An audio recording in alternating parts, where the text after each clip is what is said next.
নবী গো, আপনার কদম মোবারকে থাকলে আমি বেলালের সব দুঃখ ভুলে যাই। আমার ক্ষুধা লাগে না, কষ্ট দূর হয়ে যায় আপনাকে দু নাম দেখলে গো নবী গো। আমি যখন আপনার দু নয়ন ভরা দেখি জীবনের সব দুঃখ ভুলে যায়। ইয়া রাসূলুল্লাহ, ইয়া হাবিবাল্লাহ, আপনার কদম থেকে আমারে দূরে যাইতে বলবেন না। হঠাৎ একদিন উতবা, সাইবা, আবু জেহেল, আবু সুফিয়ান রাসূলুল্লাহর কদমের মধ্যে আসলেন। এসে দেখে বেলাল আর নবীজি এক জায়গায় বসে আছে। নবীজি বেলালের সঙ্গে কথাবার্তা বলতেছিলেন। উতবা, সাইবা, আবু জেহেল, আবু সুফিয়ান ডাকতে বলে, মুহাম্মদ সাল্লাল্লাহু আলাইহি ওয়াসাল্লাম, মন তো চায় আপনার কদমের মধ্যে আসতে, মন তো চায় আপনার থেকে কিছু ওয়াজ নসিহত শুনতে, মন তো চায় আপনার কথাবার্তা শুনতে, কিন্তু যে কদমের মধ্যে বেলালের মতো হাফসি গোলাম, এই কদমের মধ্যে আমরা যদি আসি আমাদের ইজ্জত থাকে না। আমরা আরবের বড় বড় নেতা, আমাদের জায়গার বেলালের জায়গা যদি এক জায়গা হয় তাহলে আমাদের ইজ্জত কোথায় যায় রে মুহাম্মদ? বেলাল যে জমিনের মধ্যে তোমার পাশে বসে, এই জায়গা আমরা কেমনে বসি? আমার নবী ডাক দেখায়, বেলাল সন্ধ্যা, বেলাল শোন। আমার নবী কয়, বেলাল রে, আগামীকাল আমি ওদেরকে বলি আসতে। আমার নবী বললেন, উতবা, সাইবা, আবু জেহেল, আবু সুফিয়ান শোনো, আগামীকাল তোমরা আসবা, আমি নবী তোমাদেরকে নিয়ে বসবো।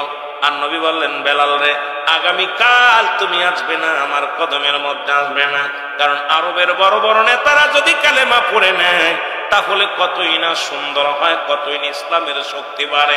বেলাল বলে, ইয়া রাসূলুল্লাহ, ইয়া হাবিবাল্লাহ, এই কথাটা আর বলবেন না নবী গো।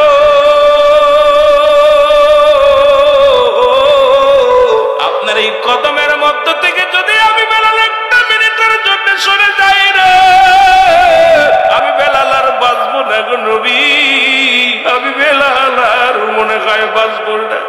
পৃথিবীর সব ছেড়ে দিতে পারি নবী গো, আপনার কদম মোবারক আমি ছাড়তে পারবো না। নবী কয়েকটা দিনের জন্য তো শুধু উতবা, সাইবা, আবু জেহেল, আবু সুফিয়ান ওরা কালেমা পড়ে নিলে রে বেলাল, কতই ইসলামের জন্য কল্যাণ হয়। বেলাল বলে, নবী গো, একটা দিন নয়, একটা মিনিট আমি সরতে পারবো না, আপনার কদম বিহনে আমি বেলাল কিচ্ছু চাই না। জোরে জোরে বলো সুবহানাল্লাহ। নবী কয়, বেলাল আগামী দিন আসবি না, আগামীকাল তুই আসবি না। বেলাল কান্দারে বলে, আল্লাহ আল্লাহ, আমি যদি তোমার হাতে যদি হায়াত না থাকতো, দুনিয়ার মানুষ আমারে হায়াত দিত না, কারণ বড় লোকের হাতে যদি হায়াত থাকতো, ধনীর হাতে যদি হায়াত থাকতো, আমি বেলালকে দুনিয়ার কোন মানুষ হায়াত দিত না। আল্লাহ, মানুষের হাতে যদি ঈমান থাকতো, আমার মতো নিগ্রহ হাফসি গোলামকে তো ঈমান দিত না, কারণ ঈমান হায়াতের মালিক গো তুমি আল্লাহ। এই জন্য আমার মতো হাফসি গোলাম, আমার মতো নিগ্রহ হাফসি গোলাম ঈমান পেয়েছে গো আল্লাহ, নয়তো পৃথিবীর মানুষগুলো আমার মতো গোলাম রে ঈমান দিত না। কাঁদতে কাঁদতে বেলাল ডাক দে বলে, দুনিয়ার মালিক, তুমি আমার নিয়ে যাও, আর দুনিয়ায় বাঁচতে চাই না রে। আমি যে রাসূলুল্লাহর কদম ছাড়া একটা মিনিট থাকতে পারবো না, আমি যে রাসূলের কদম বিহনে মারা যাব গো আল্লাহ, তুমি আমার নিয়ে যাও। আল্লাহ, তুমি যদি ঈমান তোমার হাতে না থাকতাম, ঈমান পাইতাম না। হায়াত যদি তোমার হাতে না থাকতো, আমি হায়াত পাইতাম না। আবার আল্লাহ ডাক দিয়ে বলে, জিবরিল রে, তাড়াতাড়ি যা, আবার হাবিব রে জানে আয়। আমার উতবা লাগবে না, সাইবা লাগবে না, আবু জেহেল, আবু সুফিয়ান লাগবে না, আমার বেলালের চোখের পানি আমি মাওলা সহ্য করতে পারি না। জিবরিল আমিন চলে আসতে ডাক দিয়ে বলে, আল্লাহর নবী গো, ও মায়ার নবী, বেলাল কাঁদতে কাঁদতে বাইরে গেছে আপনার দরবার থেকে। আল্লাহর নবী গো, বেলালরে ডাক দেন, বেলাল কিন্তু আটপেল করে মারা যাবে। নবী গো, আমার আল্লাহ বলেছে আপনার কাছে খবরটা পৌঁছায়া দিতে। আমার মাওলার খুতবা লাগবে না, সাইবা লাগবে না, আবু জেহেল আবু সুফিয়ানের লাগবে না। বেলালের চোখের পানি মাওলা সহ্য করতে পারে না, তাড়াতাড়ি বেলালকে ডাক দেন। বেলাল আর সহ্য করতে পারে না, আমার নবী ডাকতে বলে বেলাল, বেলাল রে। বেলালের কান্না বেড়ে গেছে, জোরে বলো আল্লাহু আকবার। বেলালের কান্না আরো বেড়ে গেছে, দ্বিগুণ বেড়ে গেছে। পিতা যদি সন্তানকে মারে, আবার যদি ডাক দেয় রুহুল আমিন, দেখবেন সন্তানের কান্না বেড়ে যায়। যখন আপনার বাবা আপনার পরে রাগ করবে, রাগ করে পর ডাক দিবে বাবা কই, দেখবেন সন্তান আরো ফুপায় ফুপায় কান্দে, কারণ আব্বাই মাত্র রাগ করলো, মাই মাত্র রাগ করলো।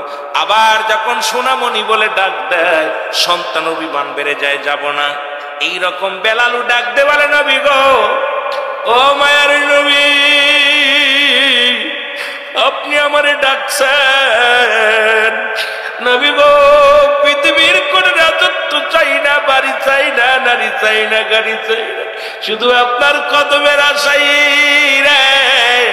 আমি বেলাল পাগল ছিলাম গুরু, আমি পৃথিবীর সব কিছু ছেড়ে দিতে পারি, আপনার কদম মুবারক ছাড়তে পারি না। নবী ডাকতে বলে বেলাল আয় আয়। জিবরিল আমিন আমার এই মাত্র ডাকতে বলছে রে, আমার আল্লাহ রাব্বুল আলামিন তোমার চোখের পানি সহ্য করতে পারে নাই, তোমার চোখের পানি আল্লাহর দরবারে অনেক দামি। বেলাল আয়, যতদিন মন চায় আমি নবীর কদমের মধ্যে তোরে জায়গা করে দিলাম, একটা দিনের জন্য আর আমার কদম থেকে তোরে যাওয়া লাগবে না। জোরে জোরে বলো মারহাবা। আর রাহমাতুল লিল আলামিন ডাকতে বলে বেলাল, বেলাল রে, আমি নবী তোরে স্থায়ীভাবে জায়গা করে দিলাম, যতদিন তোর মন চায়, যতদিন তোর প্রাণ চায়, আমি নবীর কামরা তোরে দিয়ে দিলাম। বেলাল রে, এই জমিনের মধ্যে বেলাল রে, আমি নবী তোরে এই পাওয়ার, এই ক্ষমতা তোরে দিয়ে দিলাম, আমার কদম থেকে আর একটা মিনিট তোরে সরা লাগবে না। জোরে জোরে চিল্লায় বলা যাবে না সুবহানাল্লাহ। নবীর কদমে বেলালের জায়গা হয়ে গেল, জোরে বলো মারহাবা। নবীর কদমে বেলালের জায়গা হয়ে গেছে রে। একদিন যেতে না যেতে বেলাল ডাকতে বলে নবী গো, ও মায়ের নবী, সারা রাত আমি ঘুমাইতে পারি না, সারা রাত জেগে জেগে কাটাইছি, আর রাসূলুল্লাহ ইয়া হাবিবাল্লাহ। নবী বলে বেলাল রে কি হয়েছে? বলে নবী গো, আপনার কাছে কি বলবো, আপনি তো সবই জানেন। নবী কয় বেলাল রে কি হয়েছে বলো। সোনার বেলালকে কাছে নিয়ে নবী বসলেন, বলে ডাকতে বলে বেলাল, ও বেলাল, রাত্রে তুমি কি খোয়াবে দেখছো, কি বলতে চাও বলো। বেলাল বলে নবী গো, আজকে রাত্রে আমি স্বপ্নে দেখেছি আল্লাহু আকবার, আল্লাহু আকবার, আল্লাহু আকবার,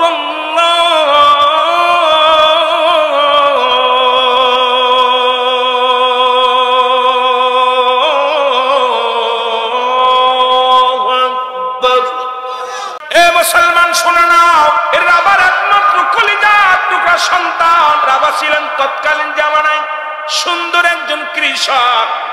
এই রাসূলুল্লাহর জামানার মধ্যে ভালো একজন কৃষক ছিলেন, তার কলিজার টুকরা হযরত বেলাল রাদিয়াল্লাহু তাআলা আনহু।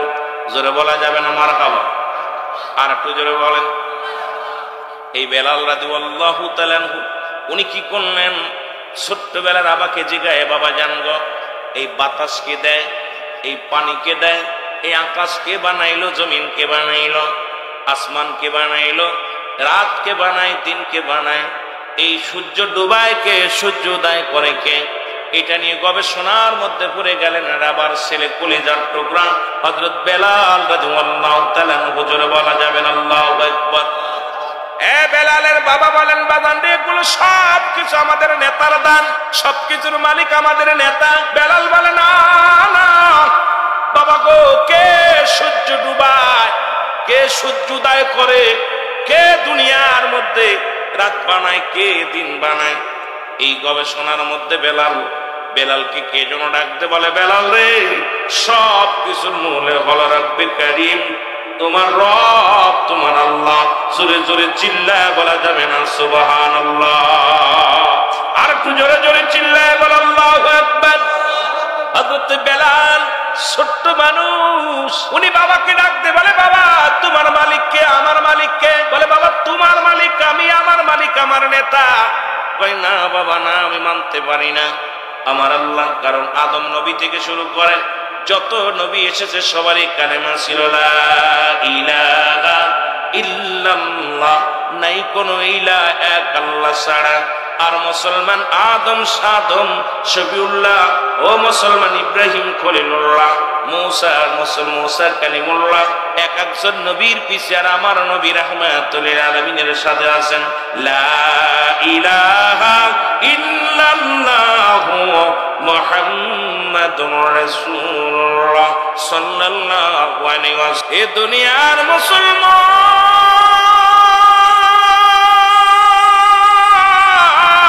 রাবা গরিব মানুষ চিন্তা করে সন্তানের দ্বারাই গো বিপদগামী হয়ে যাব। এই সন্তান তো আমার মানে না, তার প্রভু কম মানে না, এর কোথায় এক প্রভু আছে, কোথায় তার ঠিকানা। রাবা কয়, বাবারে এইগুলোর সবে মূলে আমাদের নেতা কয় না। ছোট্টবেলা রাবা নিয়ে বাজারে নিয়ে হযরত বেলাল রাদিয়াল্লাহু তাআলা কে বিক্রি করে দিলেন। জোরে জোরে বলো আল্লাহু আকবার। বিক্রি করে দিলেন কার কাছে? উমায়ের কাছে। অর্থের বিনিময় গরিব বাবা, কৃষক বাবা সন্তানকে বিক্রি করে দিলেন। আর সন্তান যাইয়া তাকে দায়িত্ব হলো, তুমি কি করবা? বকরি চড়াইবা, তুমি দুনিয়ার বুকে বকরি চড়াইবা, আর তুমি আমার খাবার খাইবা। এই জমিনের মধ্যে আজ থেকে তুমি আমার গোলাম, যতদিন পর্যন্ত মৃত্যুবরণ না করবা আমার আন্ডারে থাকবা। আমি তোমার খোদা, আমি তোমার রব, আমি তোমার অন্নদাতা, আমি তোমার মালিক। আমার আল্লাহ বলেন খোদা নাই আর কেউ নয়। আল্লাহ বলেন অন্নহু আল্লাহু আহাদ আল্লাহুস সামাদ লাম ইয়ালিদ ওয়া লাম ইউলাদ ওয়া লাম ইয়াকুল লাহু কুফুয়ান আহাদ। জোরে জোরে চিল্লায় বলা যাবে না আল্লাহু আকবার। আল্লাহ ডাকতে বলে, হাবিব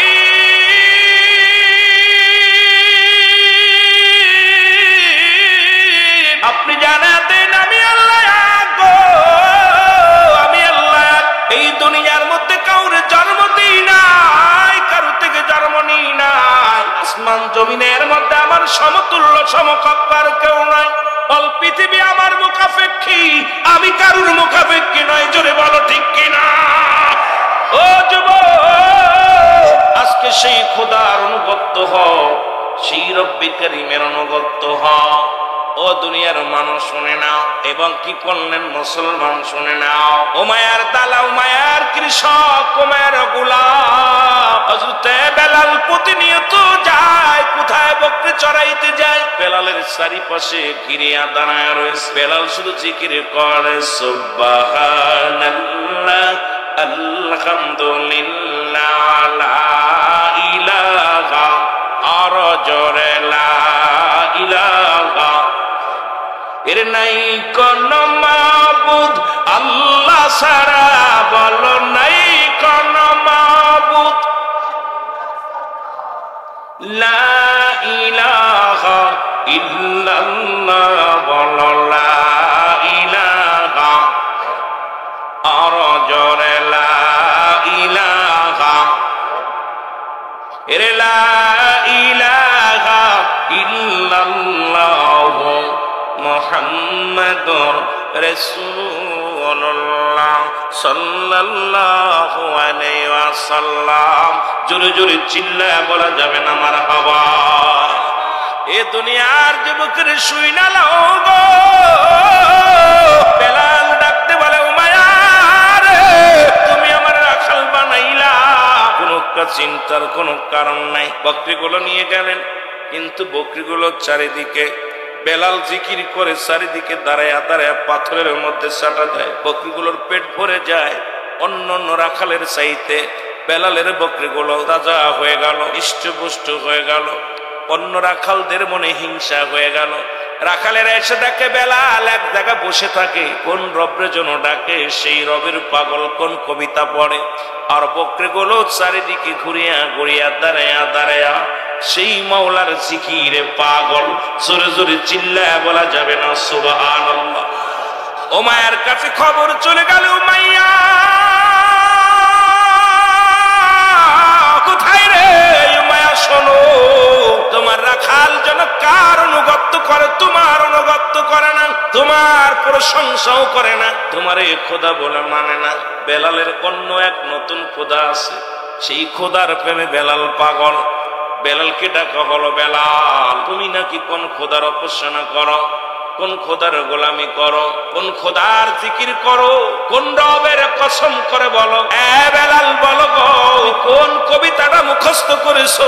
বেলাল বলে কোন কবিতা নাই, কোন গান নাই, আমার কবিতাটা শোনেন, লা ইলাহা ইল্লাল্লাহু মুহাম্মাদুর রাসূলুল্লাহ সাল্লাল্লাহু আলাইহি ওয়াসাল্লাম। আমার কবিতা হলো আল্লাহ ছাড়া কোনো মাবুদ নাই, আল্লাহ সবকিছুর মালিক, হায়াত মৌতের মালিক, রিজিক দৌলাতের মালিক, আসমান জমিনের মালিক, এই ভূখণ্ডের মালিক, সবকিছুর মালিক আমার আল্লাহ। এই মাইয়া,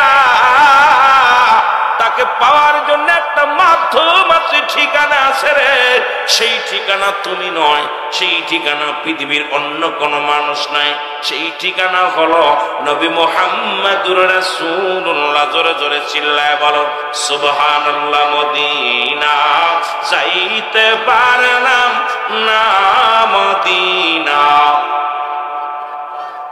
আরো জোরে বলেন, মদিনা যাইতে পারলাম না, মদিনা। আর অল্প সাউন্ড দেবো, মদিনা যাইতে পারলাম না, মদিনা। এই আমি অসহায়, তাই এত দূরে রয়ে বলো অসহায়, তাই দূর থেকে সালাম জানাই, শুধু দূর থেকে সালাম জানাই। মদিনা না, মদিনা দেখতে পারলাম না, মদিনা, মদিনা, মদিনার নাম কত মধু,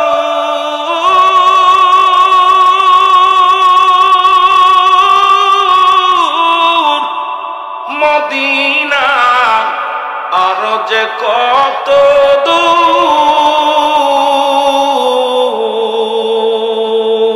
আর ওই মদিনার পথের ধুলি বলো, ওই মদিনার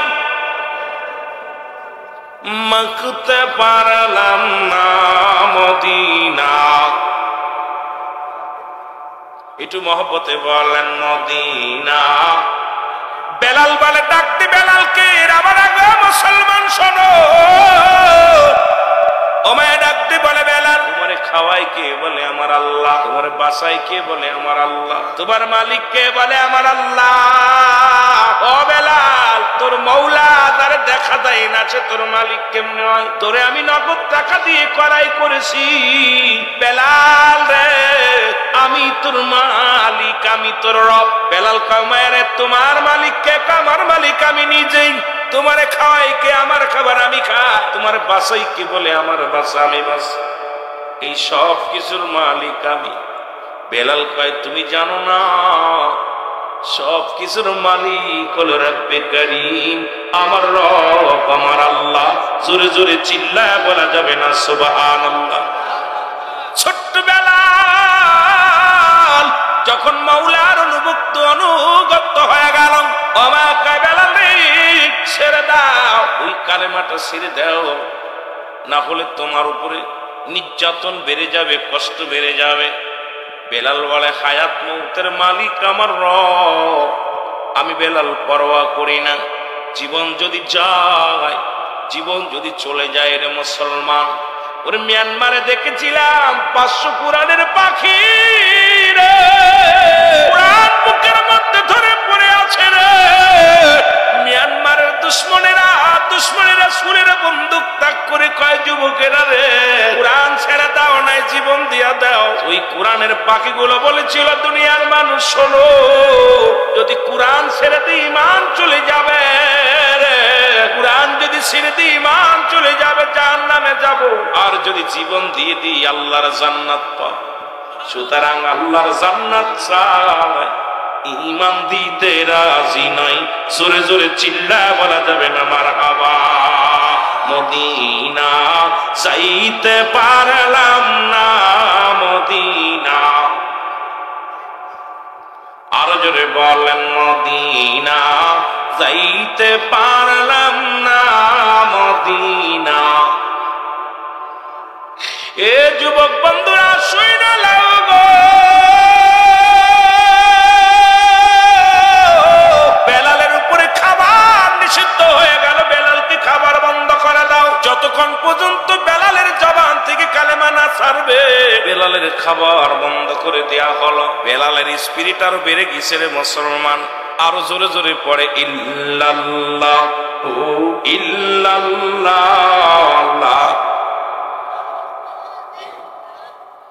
আরো জোরে জোরে পড়া শুরু করলো বেলাল। বেলাল এত জোরে কালেমা পড়ে, রাখালের ডাক দিয়ে বলে হুজুর গতকালের চাইতে বেলালের গলায় আওয়াজ আরো বেশি। পরের দিন আরো বেশি, তারপরের দিন আরো বেশি। ডাক দেয়া হলো বেলাল রে, তোমার তো খানা বন্ধ, তুমি এত জোরে কালেমা পড়ো, ছেড়ে দাও। বেলাল কয়ে কালেমা ছাড়তে রাজি নাই। বেলালকে প্রহার শুরু হয়ে গেল। বেলালের গায়ের মধ্যে নির্যাতন, বেলালকে চাবুকের আঘাত রে, বেলালকে চাবুকের আঘাত পিটাইতে লাগলো। বেলালের গায়ের গোস্তগুলো চাবুকের সঙ্গে উঠে যায় রে।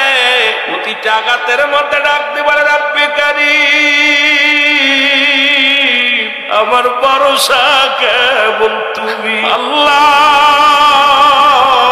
আমি বেলালকে মারতে মারতে যদি দুনিয়া থেকে বিদায় করে দেয়, দুঃখ নাই, তবু আমার শুধু একটা মাত্র আশা গো আল্লাহ, আমার জবান থেকে তুমি কালেমা মুছে দিও না, আমার জবান থেকে কালেমা উঠায় নিও না, আমার জবান দিয়ে মধুর কালেমা জারি করে দিও লা ইলাহা ইল্লাল্লাহু মুহাম্মাদুর রাসূলুল্লাহ।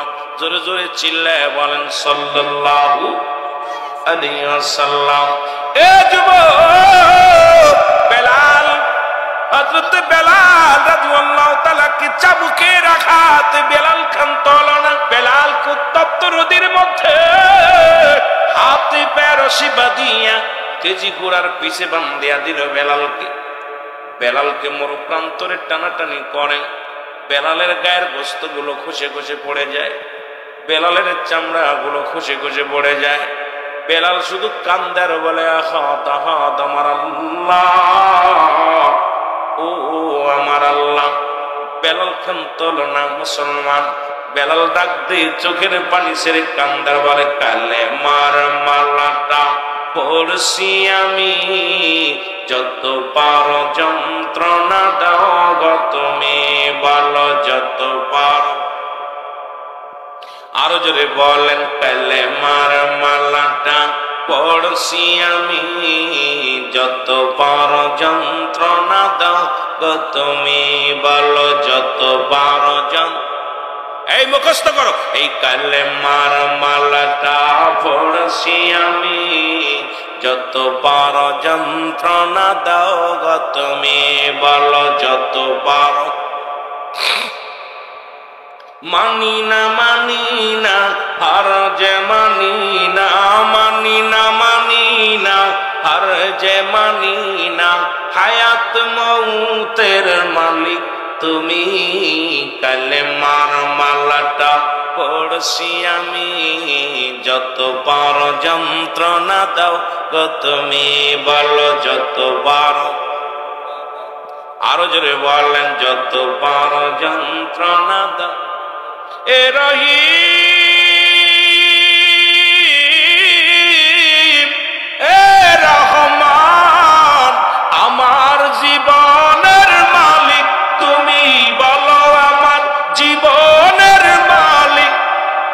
মহব্বত বললেন এ রহিম, এ রহমান, আমার জীবনের মালিক তুমি বলো আমার। এই কালেমার মালাটা পড়ছি আমি, যতবার যন্ত্রণা দাও তো তুমি বলো যতবার। জোরে জোরে বলা যাবে না, বলো যতবার যন্ত্রণা দাও। মানি না মানি না, আর যে মানি না, মানি না মানি না।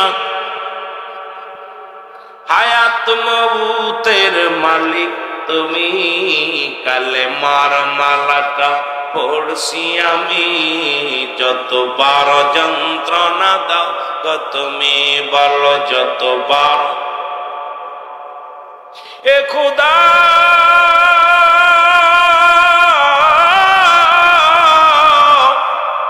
বাঁচাও ঈমান আমি পাপী। এ খোদা বাঁচাও ঈমান আমি পাপী। তুমি ছাড়া আছি নাই কোন গতি, কালেমার মালাটা পড়ছি আমি, যতবার আরো জোরে বলেন যতবার যন্ত্রণা দাও তুমি বলো যতবার। মানি না মানি না, আর যে মানি না, মানি না মানি না। হায়াত মউতের মালিক তুমি, কালেমার মালাটা যতবার যন্ত্রণা দাও তুমি বলো যতবার। এ দুনিয়ার যুবকের সৈন্য লাগা, দিলের কান্ডা লাগা শোনো, বেলালের জবান থেকে কালেমা সরাইতে পারল না।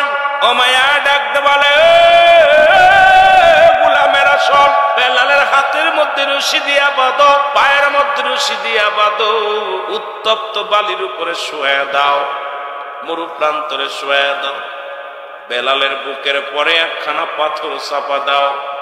যতক্ষণ বেলাল মৃত্যুবরণ না করবে বুকের উপর থেকে পাথরখানা সরাবে না, বেলালের হাত পায়ে রশি বাঁধবে ছাড়বে না। বেলালের হাতের মধ্যে মুসলমান পেরাক লাগানো হলো, রশি বাঁধিয়া বেলালকে জমিনের মধ্যে ফেলে রাখছে রে।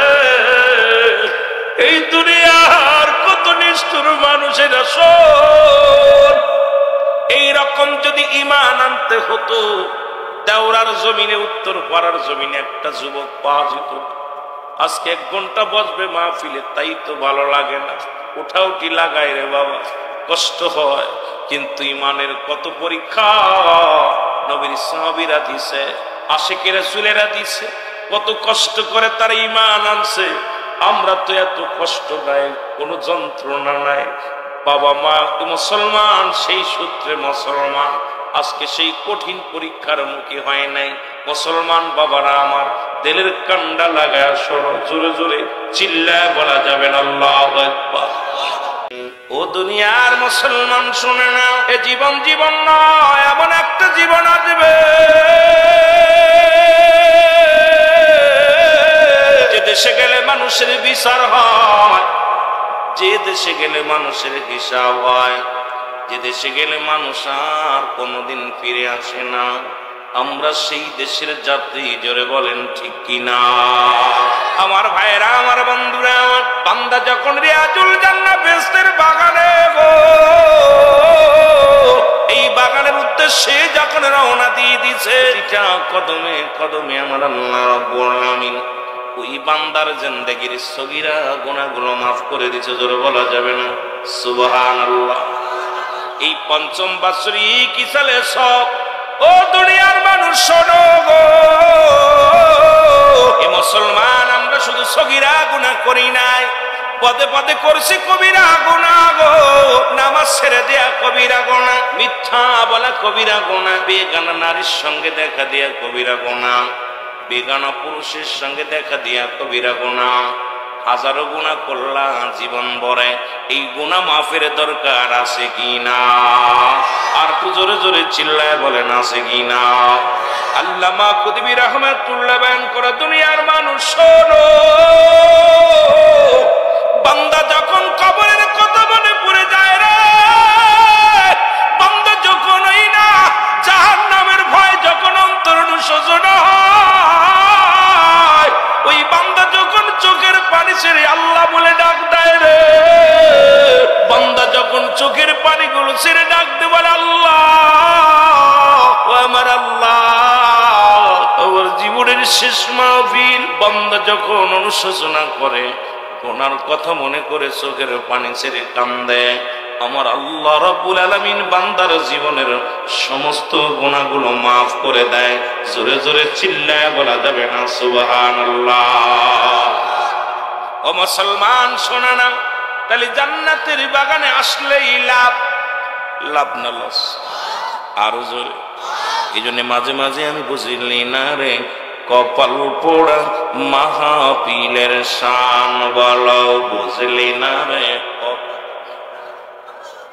এর মাহফিলে বসলে পারে, মাহফিলে জোড়াই তো প্রাণ, বুঝলি না রে? কপাল পোড়া মাহফিলের শান বলো, বুঝলি না রে? কপাল মাহফিলে বসলে পারে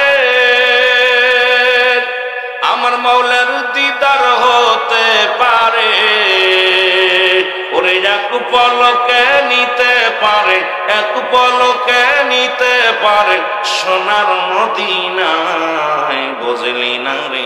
কপাল পোড়া মাহফিলের শান বলেন, বুঝলি না রে? কপাল, কারণ মানুষের মৃত্যু হয় দুইটা টাইমে গো, হয় মৃত্যু হয় রাত্রে, না হয় দিনে। দিনে মৃত্যু হয়, না হয় রাত্রে মৃত্যু হয়। দিন শুরু করেছিলেন, মৃত্যুবরণ করেন নাই, রাত শুরু করেছেন, মৃত্যুবরণ এখনো করেন নাই, সকাল পর্যন্ত বেশি থাকবেন কোনো গ্যারান্টি নাই, কারণ প্রতিটা সময়ে যে কোনো মুহূর্তে আপনি বিদায় হয়ে যেতে পারেন।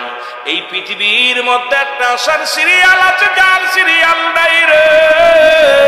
দেখা যায় বাবা জিন্দা, সন্তান নাই, সন্তান জিন্দা, বাবা নাই, দাদা জিন্দা, নাতি দুনিয়ার মধ্যে নাই। যে কোনো মুহূর্তে আপনি আমি বিদায় হয়ে যেতে পারি গো। সুতরাং সদা সর্বদাই তওবা করবেন, আল্লাহ যেন মাফ করে দেয়।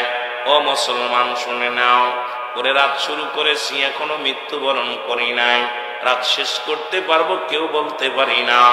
এই জন্য বেশি বেশি তওবা করবেন, আল্লাহ যেন মাফ করে দেয়, আল্লাহ যেন আপনাকে আমাকে ক্ষমা করে দেয়, আল্লাহ যেন আপনাকে আমাকে চিরতরে মাফ করে যদি না দেয়। মৃত্যুর পরে কঠিন জায়গারে মুসলমান তিনটা বিপদ। নাম্বার 1 হলো মানুষের মরণ, 2 নাম্বার বিপদ হলো কবর, 3 নাম্বার বিপদ হলো কিয়ামতের ময়দান। এই 3টা বিপদ আপনার জন্য বড় বড় বিপদ। এই জন্য যতদিন দুনিয়ার মধ্যে থাকেন গো মুসলমান, এর 2 শ্রেণী রাসূল বললেন, দুনিয়ার মধ্যে নবী যখন দিদার করে আসলো গো, জান্নাত জাহান্নাম দেখে আসলো, আমার নবী বললেন, আম্মা জান আয়েশা সিদ্দিকা রাদিয়াল্লাহু তাআলা আনহুকে ডাকতে বলেন, বাবারে শুনো না, ও মুসলমান শুনে নাও। আয়েশা সিদ্দিকা, আয়েশা সিদ্দিকাকে ডাকতে বলে, আমার নবীজি ডাকতে বলে, আয়েশা রে শোনো শোনো, জোরে জোরে বলো আল্লাহু আকবার। আমি 2টা জায়গা জাহান্নামে 2টা জিনিস দেখে এসেছি, তার মধ্যে বড় ভয়াবহ 2টা জিনিস। নাম্বার 1 হলো 2টা মানুষ বড় বিপদের মধ্যে থাকবে জাহান্নামে। তার মধ্যে 1 নাম্বার হলো, 1 নাম্বার যারা মানুষের দুর্নাম করে, বদনাম করে এই পৃথিবীর মধ্যে, 1 নাম্বার হলো সগলখুরি যাকে বলা হয়।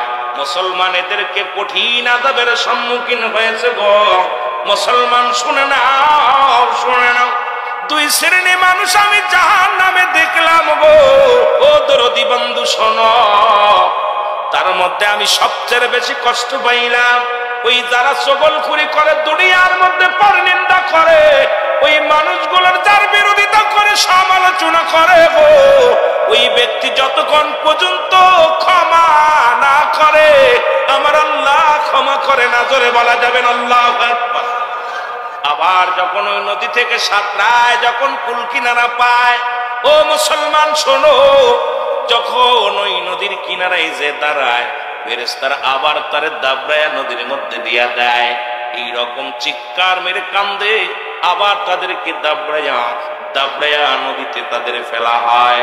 ওই আগুনের নদীর মধ্যে তারা সাঁতার কাটবে, আবার পড়ে গেলে হাড্ডি গুড্ডি শুধু থাকবে, গায়ের গোস্ত গুলো খসে পড়ে যাবে।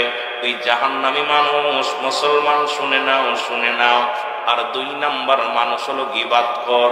এই দুনিয়ার মধ্যে মানুষ, এই 2 শ্রেণী মানুষগুলো বেশি ধরা পড়ে যাবে। মুসলমান শোনো, ও দুনিয়ার মানুষ শুনে নাও। আর একটা শ্রেণী মানুষ হলো, মুসলমান শুনে নাও, যারা দুনিয়ার মধ্যেই তাদের সৌন্দর্য দেখাইয়া মানুষকে পাগল বানাইছে।